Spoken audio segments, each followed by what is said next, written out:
CBS 뉴스는 CBS 홈페이지 cbs.co.kr이나 노코뉴스 홈페이지 노코뉴스.co.kr, 스마트폰 애플리케이션과 팟캐스트를 통해 다시 보고 들으실 수 있습니다. 이어서 부산에서 전해드립니다.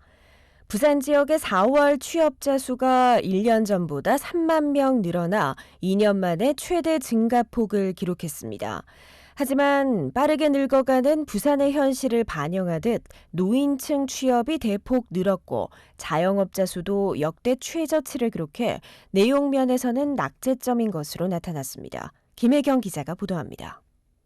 통계청에 따르면 부산 지역의 5월 전체 취업자 수는 171만 6천 명입니다. 지난해 5월과 비교해 3만 명인 1.8% 늘었습니다.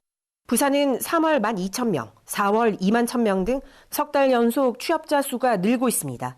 3만 명씩 크게 뛴 것은 2023년 4월 이후 2년 만에 가장 큰 폭입니다. 전국 취업자 수 증가율이 0.8%인 것과 비교해도 부산의 증가율이 배 이상 높았습니다. 하지만 내용 면에서는 썩 달가운 지표가 아닙니다. 5월 60세 이상 취업자 수는 44만 2천 명으로 관련 통계를 작성한 1998년 이후 가장 많았습니다. 지난 4월 60세 이상 취업자 수가 43만 4천 명으로 역대 최대였는데 한 달 만에 최고치를 갈아치운 것은 노인 취업자 수가 증가했다는 뜻입니다. 부산이 빠르게 늙고 있고 노인 빈곤율도 높아지는 것과 무관치 않습니다. 게다가 15세부터 29세 청년층 취업자는 1년 전보다 19,000명 줄어 청년 인구 유출이 통계로 확인됐습니다. 지난달 자영업자 수도 29만 2천 명으로 2023년 6월 이후 2년 연속 감소세를 보였습니다. 특히 내수경제의 바로미터인 도소매와 숙박, 음식점업은 15,000명이 줄어 25개월 연속 감소세를 보였고 건설업 취업자 수도 5,000명 줄어 건설 경기가 아직 회복 국면은 아닌 것으로 나타났습니다. CBS 뉴스 김혜경입니다. 오는 16일로 예정된 국민의힘 원내대표 선거를 앞두고 부산 중진들의 거취가 주요 변수로 떠올랐습니다. 유력 후보로 거론되던 김도읍 의원이 불출마를 선언한 가운데 중립 성향의 이현승 의원과 친한계 조경태 의원의 선택이 주목받고 있습니다. 강민정 기자가 보도합니다. 사선의 이현승 의원은 현재 국민의힘 원내대표 출마 여부를 두고 고심에 이어가고 있으며 오늘 중 결단을 내릴 것으로 전망됩니다. 이현승 의원입니다. 여러 군데서 좀 말씀대로 좀 해가지고 내가 조금 난 저런 생각이 없었는데 조금 그러네. 그걸 결정해야지 하려면. 이 의원은 그동안 중립적 행보를 보이며 전당대회 의장, 정국위 의장 등 당 조직 전반을 경험한 안정형 인사로 꼽혀왔습니다. 특히 지난 대선 당시 유세 총괄본부장을 맡아 뒤늦게 선거전에 뛰어든 김문수 후보를 돕는데 핵심적 역할을 하며 존재감을 키웠습니다.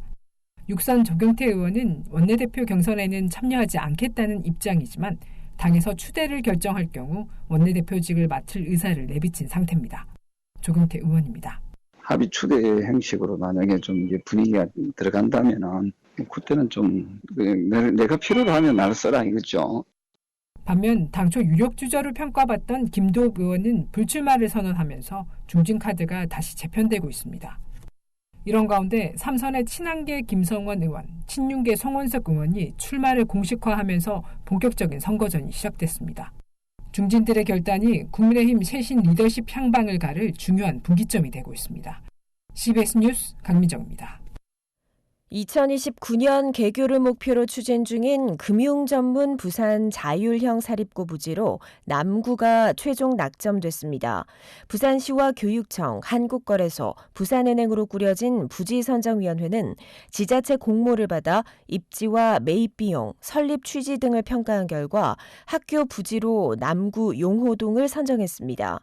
우선 협상 대상 부지는 협상 절차를 거쳐 최종 부지로 확정되며 매입 비용과 부지 여건 등 협상이 결렬되면 차순위 부지로 다시 협상에 들어갑니다. 부산지법 사부지원 형사 1부는 행정복지센터에서 흉기를 휘둘러 2명을 다치게 한 혐의로 기소된 60대 A씨에게 징역 8년을 선고했습니다.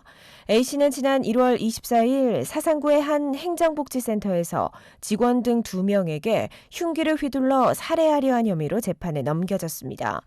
피해자들은 각각 3주, 6주간 치료가 필요한 상해를 입었으며 재판부는 A씨가 피해 회복을 위한 노력을 기울이지 않은 채 범행 동기를 피해자에게 돌리고 있는 점을 고려했다고 양형 이유를 설명했습니다.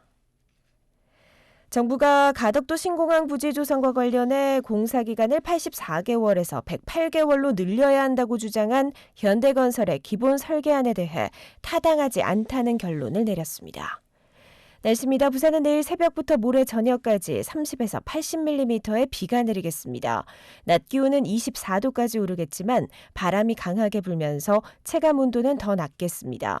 기상청은 비가 내리는 지역에서 돌풍과 천둥, 번개가 치겠다며 시설물 관리와 안전사고에 유의할 것을 당부했습니다. 부산의 현재 기온은 22.6도, 습도는 76%입니다. CBS 저녁 종합 뉴스를 마칩니다. 지금까지 진행의 기술 최예지, 기자 김혜민, 아나운서 김장현이었습니다.